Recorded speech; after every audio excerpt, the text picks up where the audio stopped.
हम फिजियो हैं, दर्द में डूबे लम्हों को राहत दे जाते हैं।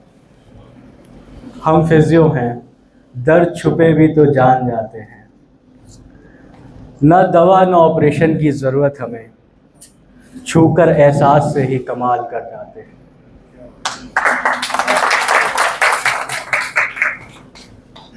हर मरीज की मुस्कान से सुकून पाते हैं, हर मरीज की मुस्कान से सुकून पाते हैं। हम हाथों से नहीं दिल से इलाज कर जाते हैं।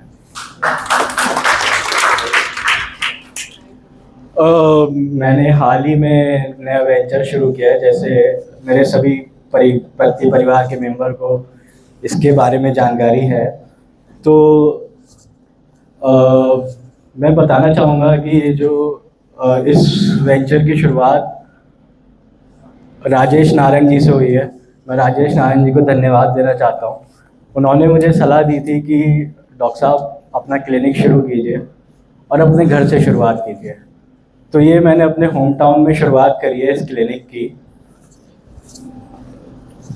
क्लिनिक की शुरुआत करी है और काफ़ी लोगों के मन में आया भी कि आप बिजनौर में जाके क्यों शुरुआत कर रहे हैं। तो मैं बताना चाहूँगा 13 साल पहले मैंने उस शहर को छोड़ दिया था। तो अब वहाँ पे जब मैं जाना शुरू किया तो लोगों ने जानना शुरू किया और मैंने लोगों को जानना शुरू किया। तो अब जब जो भी मरीज़ मेरे सेंटर पे आता है तो ये कहता है कि अरे आप उनके लड़के हैं ना, तो खुशी मिलती है। तो यही 2 कारण थे जिसकी वजह से मैंने शुरुआत करी थी इसकी। Thank you so much.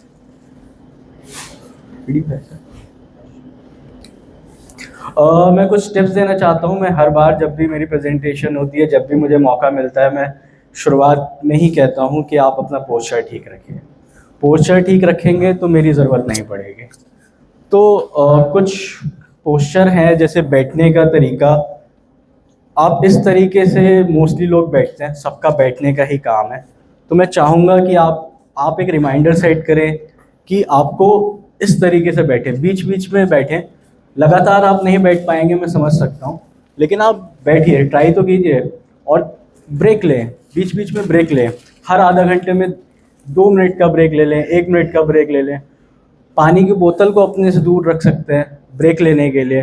तो अब मैं बात करूंगा स्टैंडिंग में, कि अगर स्टैंड कर रहे हैं, मोस्टली लोग ऐसे खड़े होते हैं। तो अगर आप ऐसे खड़े हो रहे हैं तो इसमें आप देख रहे हैं नेक का पोस्चर, और आपकी स्पाइन बिल्कुल भी स्ट्रेट नहीं है।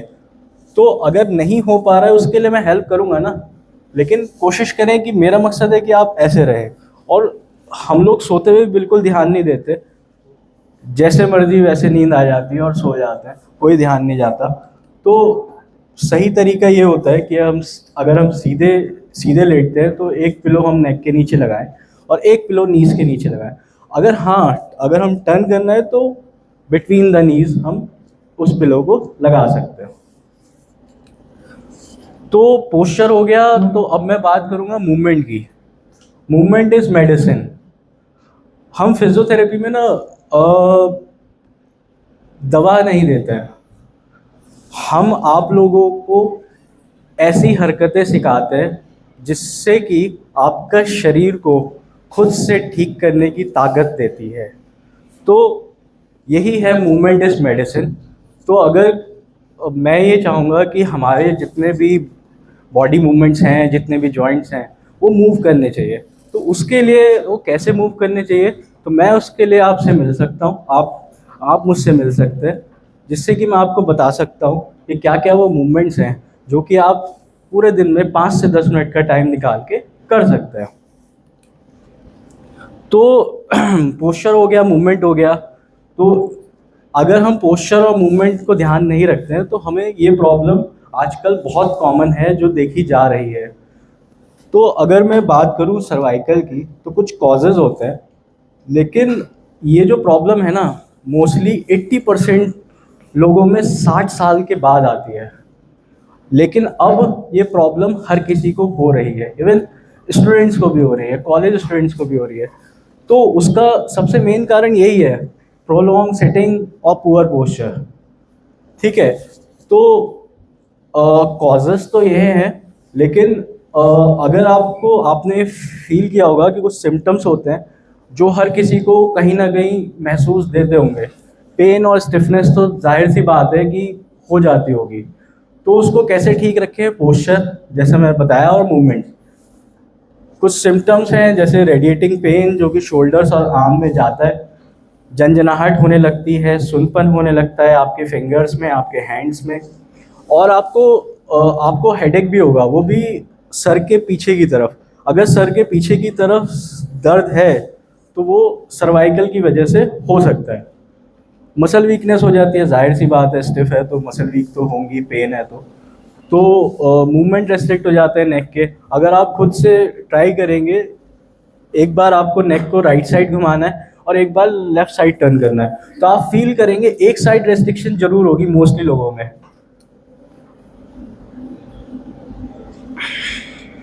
तो वो स्टिफनेस का कारण है।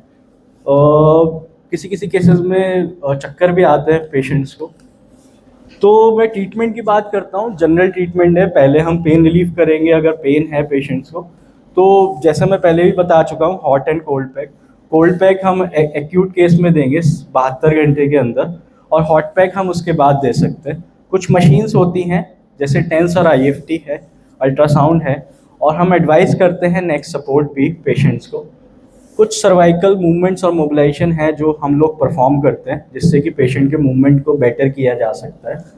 और कुछ मायोफेशियल रिलीज होती है, पेशेंट को स्टिफनेस होने की वजह से नॉट्स बन जाते हैं, पेन रहता है, तो उसको टाइटनेस को कम करने के लिए बाय थ्रू मसाज, जिसमें मैं एक्सपर्ट हूँ तो कुछ एक्सरसाइजेज मैं आपको बताना चाहूँगा, कॉमन एक्सरसाइजेज हैं जो कि हम सर्वाइकल में यूज़ करते हैं। तो ये स्ट्रेचेस है, इस तरीके से हम स्ट्रेचेस कर सकते हैं। अगर आप डेस्क पे भी काम कर रहे हो तो हर आधा घंटे में ये स्ट्रेचेस इस तरीके से कर सकते हैं। अब ये तो हो गया। अब ये जो स्ट्रेचिंग है, इसमें आपने हेड पे हाथ रखा और एक साइड अपने हेड को टिल्ट किया, और दूसरी साइड के जो हैंड है उसको आपने बैक साइड रखा, तो इस जगह पे आपको स्ट्रेच आएगा। तो ये दो स्ट्रेचेस हैं नेक के लिए जो कि बहुत कॉमन है और करने चाहिए। और मूवमेंट भी हो गया। अब मोस्टली लोग कहते हैं कि नेक पेन हुआ, हमने ट्रीटमेंट कराया, ठीक हो गया, फिर उसके बाद दोबारा से वो प्रॉब्लम रिकर हो जाती है। तो इसके लिए कुछ एक्सरसाइज है, क्योंकि हमने मूवमेंट तो आ गया, स्ट्रेंथनिंग कैसे लाएंगे? स्ट्रेंथनिंग अगर हम लेकर आते हैं तो फिर वो प्रॉब्लम रिकर नहीं होती है। ये चिन टक्स हैं, ये आपके स्कैपुलर एक्सरसाइजेज हैं, और ये आइसोमेट्रिक एक्सरसाइजेज हैं। पेशेंट एडवाइस कुछ टिप्स हैं, लाइफस्टाइल टिप्स हैं जो आपको लेनी चाहिए सर्वाइकल के लिए। फ्रीक्वेंट ब्रेक लेना चाहिए स्क्रीन से, स्ट्रेचेस करने चाहिए। मैंने अभी हाल ही में एक ये शुरू किया है, और इसकी शुरुआत मैं आप लोगों के सामने करना चाह रहा हूँ, बॉडी रीसेट थेरेपी। हम इसमें 3 चीज़ों पे काम करते हैं, स्ट्रेच, अलाइन एंड रिलीज। कि आपका पहले क्या होगा, पोस्चर को हम लोग देखेंगे और फिर उसके अकॉर्डिंग हम देखेंगे कि कहाँ प्रॉब्लम है। उस जिस पार्ट में प्रॉब्लम है उस पार्ट को हम स्ट्रेच करेंगे, और फिर मायोफेशियल रिलीज करेंगे, मसाज देंगे उस पार्ट को, और फिर आपको उस पोस्चर को अलाइन करेंगे, रीअलाइन करेंगे। तो बॉडी रीसेट थेरेपी की किस किस को ज़रूरत पड़ सकती है? जैसे लॉन्ग सिटिंग ऑफिस वर्कर्स हैं, सर्वाइकल नंबर पेशेंट्स हैं, हाउसवाइफ हैं जिनको स्टिफनेस है, elderly with reduce mobility, students, और अगर किसी को टाइटनेस फील हो रही है तो उसके लिए भी। मेरी USP मेरा एक्सपीरियंस है, जैसा मैं पहले ही बता चुका हूँ। 8 साल में मैंने 30,000 से ज़्यादा पेशेंट को ट्रीट किया है। मैं स्पेशलाइज हूँ मसाज थेरेपी में। पोस्ट ऑपरेटिव केसेस जैसे पहले ही बता चुका हूँ, नॉर्मल क्लिनिक्स में पोस्ट ऑपरेटिव केसेस इतने नहीं होते हैं। मैंने 10,000 से ज़्यादा पोस्ट ऑपरेटिव केसेस को ट्रीट किया है, और डेली बेसिस पे मैं 60+ पेशेंट्स को ट्रीट करता हूँ, और मेरा गोल है कि मैं 100 तक पहुँचूँ। तो आप लोगों का मुझे साथ चाहिए उसमें। मैं टेस्टिमोनियल के लिए मैं राकेश जी को कहना चाहूँगा कि वो कुछ 2 शब्दों में बताएं कि किस तरीके से मैं मेरी सर्विस मेरी बैक में बहुत ज़्यादा प्रॉब्लम हो गई थी, तो कुछ भी समझ में नहीं आ रहा था। डॉक्टर उज्ज्वल जी को मैंने कनेक्ट किया, इन्होंने 3 दिन के अंदर मेरे को बिल्कुल परफेक्ट कर दिया। Thank you sir. Thank you. कुछ सर्विसेज हैं जो हम देते हैं, एक्यूप्रेशर एक्यूपंक्चर ऑल्सो, माई गिव रेफरेंस लिस्ट आप मुझे दे सकते हैं। बॉडी रीसेट थेरेपी भी मैंने स्टार्ट किया है, एक बार करके देखें। बस मेरी आस्क है, मैं अपने परिवार से क्या चाहता हूँ, मैं आप लोगों के साथ जुड़ना चाहता हूँ। मैं अकेला उस मुकाम पे नहीं पहुँच सकता, तो मुझे आप लोगों का साथ चाहिए। हर चीज़ में मैं भी परफेक्ट नहीं हूँ, कुछ चीज़ों में आप मुझे सपोर्ट करें और मुझे कहीं ना कहीं उस मुकाम पे पहुँचाए जिस मुकाम पे मैं पहुँचना चाहता हूँ। तो आज के टाइम में आप देखेंगे कि ये फिजियोथेरेपी एक बहुत बड़ा फील्ड है और कहीं ना कहीं बहुत स्कोप है। 7,500 पेशेंट पे एक फिजियोथेरेपिस्ट है, तो आने वाले सालों में इसकी डिमांड बहुत होने जा रही है। Thank you. Thank you.